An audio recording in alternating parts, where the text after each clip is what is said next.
Hey everyone! Welcome back to the USA Climate Channel, and today, we're diving into Part 6 of the Winter Outlook 2025 to 2026.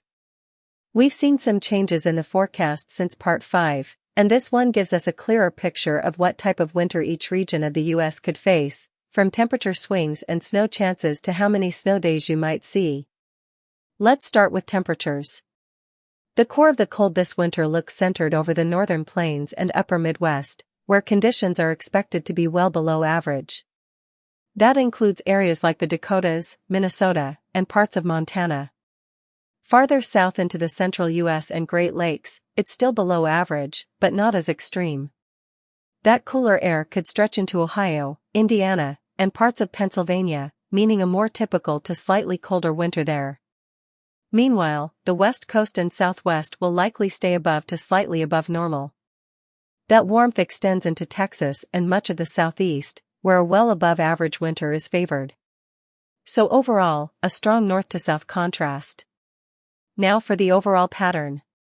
You can see how everything connects. The northern tier, from the northwest through the Great Lakes, could face cold and snowy conditions, while the upper Midwest might even see a frigid setup at times.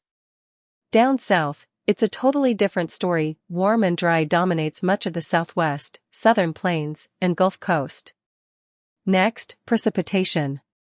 We're seeing well above normal precipitation favored across parts of the Midwest and Northeast, which lines up with a stormier jet stream track through these areas. Meanwhile, the South and Southwest could stay drier than average, especially in Southern California, Arizona, and Texas.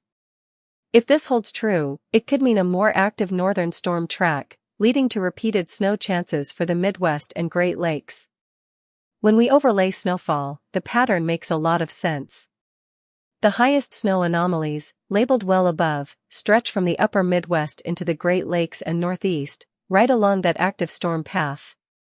Farther south and west, snowfall will likely run below average, especially across the Southwest and Southern Plains.